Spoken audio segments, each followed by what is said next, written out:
ایران مذاکرات کی بھیک مانگ رہا ہے، نہیں معلوم میں مذاکرات کروں گا بھی یا نہیں۔ امریکی صدر ڈونلڈ ٹرمپ کی میڈیا سے گفتگو، کہا حملہ نہ کرتے تو ایران 2 ہفتے میں ایٹمی ہتھیار بنا لیتا۔ ایرانی بے وقوف نہیں، بہت سمارٹ ہیں اور جنگ سے پریشان ہو کر خلیجی ریاستوں کو نشانہ بنا رہے ہیں۔ ایران نے نیٹو کی مدد بھی رد کر دی، کہا جنگ جیت رہے ہیں تب نیٹو سامنے آ رہا ہے۔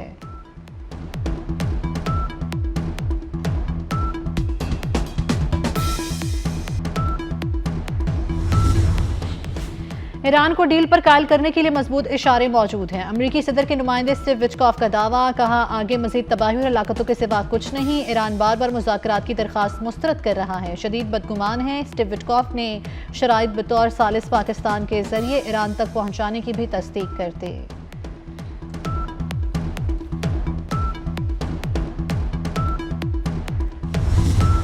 اور ایرانی وزیر خارجہ عباس عراقچی کی امریکی تجاویز موصول ہونے کی تصدیق، کہا واشنگٹن کا لہجہ بدل رہا ہے۔ پہلے غیر مشروط ہتھیار ڈالنے کا مطالبہ کیا جا رہا تھا، اب لہجہ شکست خوردہ ہے۔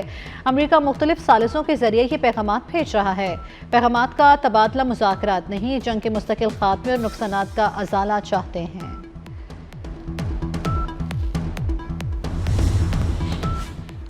پاکستان نے امریکہ اور ایران مذاکرات میں رابطہ کاری کی تصدیق کر دی۔ نائب وزیر اعظم اسحاق ڈار کہتے ہیں کہ امریکہ اور ایران بالواسطہ مذاکرات جاری ہیں، پاکستان پیغام رسانی کر رہا ہے۔ امریکہ نے 15 نکات ایران کے ساتھ شیئر کیے، امریکہ کے نکات پر غور کیا جا رہا ہے۔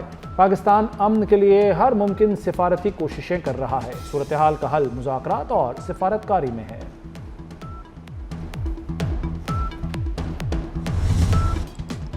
امن مذاکرات کے لیے پاکستان کی کوششیں جاری، وزیر اعظم شہباز شریف سے چینی سفیر کی اہم ملاقات، علاقائی صورتحال پر تبادلہ خیال۔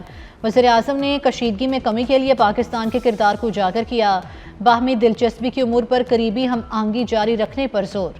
نائب وزیر اعظم اسحاق ڈار کے اردن اور ترک وزیر خارجہ سے رابطے، کشیدگی میں فوری کمی کی ضرورت پر زور دیا۔ پاکستان اور ترکی قریبی رابطے میں رہنے پر متفق۔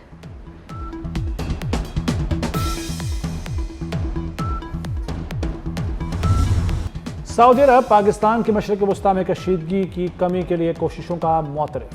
سعودی سفیر نے پاکستان کے اقدامات کو بحران کے حل کے لیے کوششوں کا عکاس قرار دے دیا، کہا یہ اقدامات علاقائی امن و استحکام کے لیے پاکستان کے مثبت کردار کو اجاگر کرتے ہیں۔ مسئلے کے حل کے لیے دانش مندی اور بین الاقوامی یکجہتی ہی بحران پر قابو پانے کا واحد راستہ ہے۔ سعودی سفیر نے کہا خلیجی ممالک پر ایرانی حملے تشویشناک ہیں، خلیجی ممالک کسی تنازع کا حصہ نہیں۔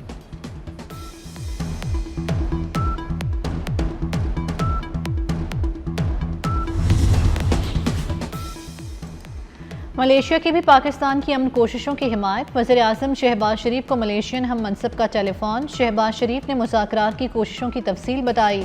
ملیشین وزیر اعظم کی مشرق وسطیٰ بحران کے حل کے لیے پاکستان کی قیادت میں ثالثی کی حمایت، دونوں رہنماؤں کا خطے کی کشیدگی کم کرنے کے لیے رابطے جاری رکھنے پر اتفاق۔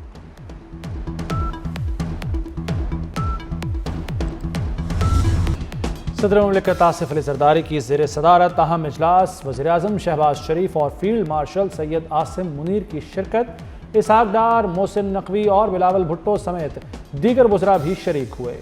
ایران امریکہ جنگ بندی کے لیے سفارتی کوششیں جاری رکھنے پر اتفاق، پاکستان کی قومی سلامتی کو یقینی بنانے کے عزم کا اعادہ، ایندھن سے متعلق عوامی آگاہی پر زور دیا گیا، مشترکہ سفری نظام کے فروغ کے لیے عوامی آگاہی مہم کی ہدایت۔ امریکہ خاک جزیرے پر قبضہ کرنا چاہتا ہے، امریکہ نے ایک ملک سے مل کر منصوبہ بنا لیا۔ ایرانی پارلیمنٹ کے اسپیکر محمد باقر کالباف کا انکشاف، ایرانی اسپیکر نے خبردار کیا کہ اگر امریکہ آگے بڑھا تو خطے کی حساس تنصیبات پر تابڑتوڑ حملے ہوں گے، دشمن کی تمام نقل و حرکت اور سرگرمیوں پر نظر رکھے ہوئے ہیں۔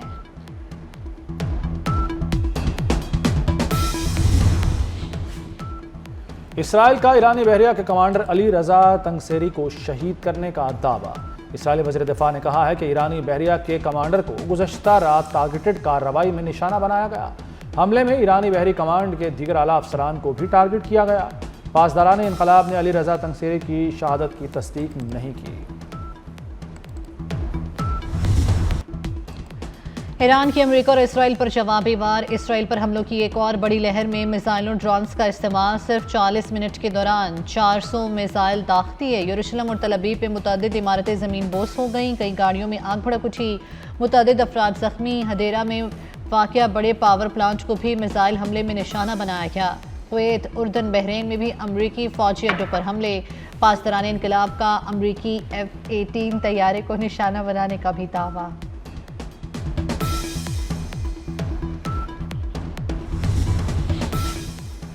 امریکہ اور اسرائیل کے ایران پر حملے جاری، تہران اور اصفہان پر بمباری، بوشہر ایٹمی پلانٹ کو بھی نشانہ بنایا گیا۔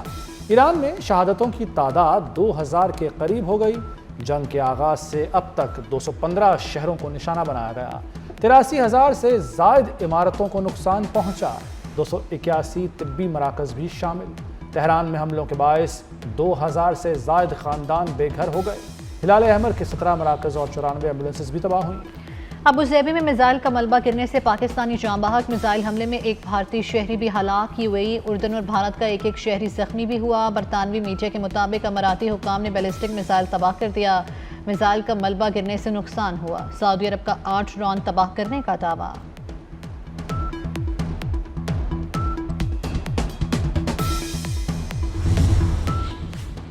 روس ایران کو ڈرونز، سیٹلائٹ امیجنگ اور انٹیلیجنس فراہم کر رہا ہے، برطانوی اخبار کا دعویٰ۔ روس کی جانب سے ایران کو ڈرونز کی فراہمی کا مرحلہ مارچ میں شروع ہوا۔ روس سیٹلائٹ امیجنگ اور انٹیلیجنس مدد بھی فراہم کر رہا ہے۔ تہران نے روس سے مزید جدید فضائی دفاعی صلاحیتیں بھی مانگی ہیں۔ روس نے S-400 کے لیے ایرانی درخواستوں کو مسترد کر دیا۔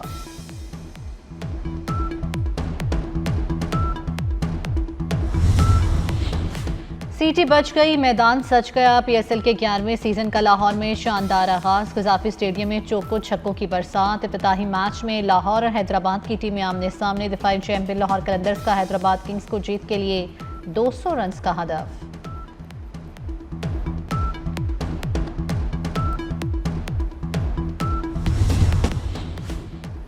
کرکٹ کے عالمی ستاروں کا جلوہ، قذافی اسٹیڈیم لاہور میں PSL کا میلاد جاری۔ چیئرمین PCB محسن نقوی اور وزیر اعلیٰ پنجاب مریم نواز کی شرکت۔ لیجنڈ کرکٹر وسیم اکرم PSL کی ٹرافی میدان میں لائے۔ خطے میں کشیدگی، توانائی بحران کے باعث شائقین اسٹیڈیم میں نہیں آئے۔ سیاسی مخالفت میں ملک کی تضحیک ناقابل برداشت، تاڑا نے GSP+ کا سٹیٹس ختم کرانے کی کوشش معاشی تخریب کاری قرار دے دی۔ کہتے ہیں تنقید سب کا حق ہے مگر ملک کی وقار داؤ پر نہ لگائیں، کوئی سیاسی جماعت کے لیڈر ملک سے مقدم نہیں ہوتا۔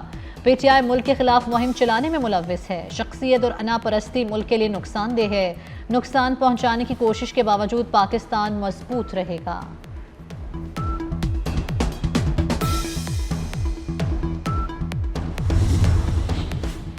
کچھ لوگ ڈیل کے لیے پاکستان کے خلاف جانے سے بھی گریز نہیں کرتے۔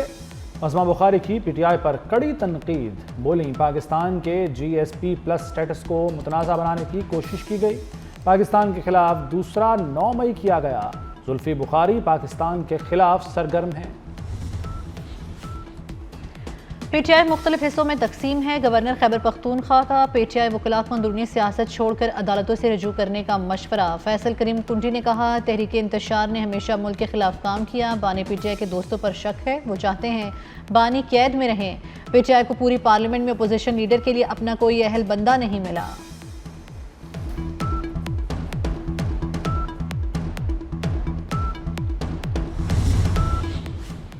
ایران پر مسلط کردہ جنگ میں پاکستان کا مصالحانہ کردار خوشائند ہے، قائد ملت جعفریہ کی جانب سے اعلامیہ جاری۔ علامہ ساجد نقوی نے کہا کہ باہمی کشیدگی اور محاذ آرائی کی بجائے اجتماعی سوچ اپنانے کی ضرورت ہے۔ پاکستان میں رہبر معظم کی شہادت سے غمزدہ عوام کا احتجاج حق تھا، پرتشدد واقعات آزادانہ اور شفاف تحقیقات کے متقاضی ہیں۔ منشیات کے جرائم میں سزا کی شرح 82% تک پہنچ گئی، نئی نسل کو منشیات سے بچانے کے لیے بھرپور کریک ڈاؤن جاری رہے گا۔ وزیر داخلہ محسن نقوی پرعزم، محسن نقوی کا anti narcotics force headquarters کا دورہ، زیر تعمیر national counter narcotics coordination centre کا معائنہ، ادارے کی کارکردگی، افعال کار اور آپریشنز پر بریفنگ لی۔ منشیات کے مکروہ دھندے میں ملوث 22 ملکی اور 9 غیر ملکی ڈرگ ٹریفکنگ آرگنائزیشنز کو توڑا گیا۔ ANF فاؤنڈیشن کے قیام کی اصولی منظوری۔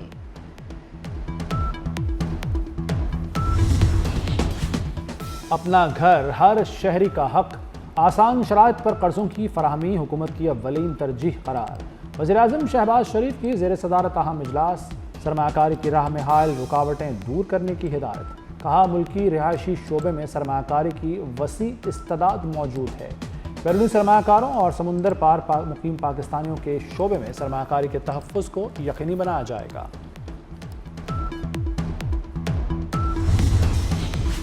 نئے زرعی منصوبے کے تحت خریف پیداوار میں 25% اضافے کا ہدف۔ وفاقی وزیر برائے قومی غذائی تحفظ و تحقیق رانا تنویر حسین کی زیر صدارت اجلاس۔ رانا تنویر حسین نے کہا کہ زرعی شعبے کی بحالی حکومت کی اولین ترجیح ہے۔ یہی شعبہ تیز ترین معاشی استحکام اور ترقی کا ذریعہ بن سکتا ہے۔ وفاقی وزیر نے کینولا اور دیگر آئل سیڈز کی پیداوار بڑھانے اور زیتون کی کاشت کو فروغ دینے کی ضرورت پر زور دیا۔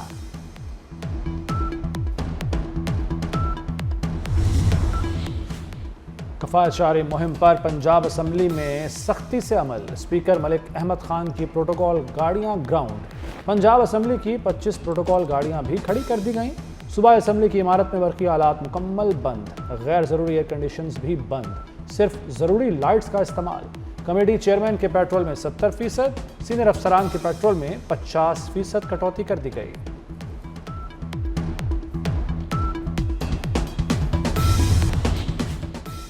پائپ لائن کا کوٹا بڑھانے پر فیول کی سپلائی بند کرنا پڑے گی۔ کراچی میں آئل ٹینکرز کانٹریکٹر ایسوسی ایشن کی دھمکی۔ سیکرٹری پیٹرولیم کو خط لکھ دیا، کہا وائٹ پائپ لائن 45% اور آئل ٹینکرز کا 55% مقرر کیا تھا۔ سٹیک ہولڈر سے مشاورت کے بغیر کوٹا 45 سے بڑھا کر 70% کر دیا گیا۔ کوٹے میں اضافہ فوری واپس لینے کا مطالبہ۔ جیٹ فیول کی قیمت 388 روپے سے بڑھ کر 472 روپے لیٹر تک پہنچ گئی۔ مسافروں کے لیے کرایوں میں اضافے کا دباؤ بڑھ گیا۔ PIA سمیت دیگر ایئر لائنز نے کرایوں میں 100% تک اضافہ کر دیا۔ کراچی سے اسلام آباد اور لاہور کا یک طرفہ کرایہ 40,000 روپے ہو گیا۔ مشرق وسطی کا تنازع بھارت کی داخلی معیشت کے لیے چیلنج بن گیا۔ بھارت میں ایندھن بحران، گیس اور تیل کی قلت، غریب طبقہ دوبارہ لکڑی اور کوئلے جلانے پر مجبور۔ بھارت میں پیٹرول پمپس پر شہریوں کی لمبی قطاریں، پولیس تعینات کر دی گئی۔ مارکیٹوں میں ملنے والی گیس کی قیمتوں میں اضافہ ہو گیا۔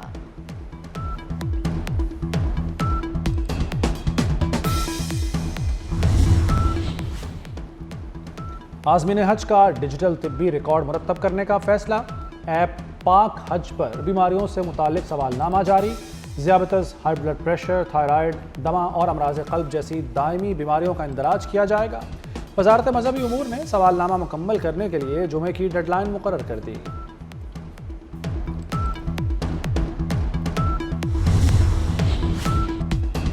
مسیحی لڑکی کا مسلمان لڑکے سے نکاح شرعی اور قانونی طور پر درست قرار۔ کم عمر مسیحی لڑکیوں کی مسلمان لڑکوں سے شادی پر آئینی عدالت کا اہم تحریری فیصلہ جاری۔ لاہور ہائی کورٹ کا فیصلہ برقرار، شادی کے خلاف درخواست خارج کر دی گئی۔ وفاقی آئینی عدالت نے ریمارکس دیے کہ مسلمان مرد شرعی طور پر اہل کتاب خواتین سے نکاح کر سکتے ہیں۔ اور مارچ میں بادلوں کا شاندار مارچ۔ ملک کے مختلف شہروں میں بادلوں نے گرمی کے بڑھتے قدم روک دیے۔ چمن، قلعہ عبداللہ، پشین، قلات اور نوشکی میں طوفانی بارش، ژالہ باری سے کھڑی فصلیں، باغات اور املاک شدید متاثر۔ پارا چنار، کرک، جنوبی وزیرستان اور ہنگو سمیت خیبر پختونخوا کے مختلف اضلاع میں بھی بارشیں۔ کراچی میں صبح سویرے بارش کے بعد موسم خوشگوار۔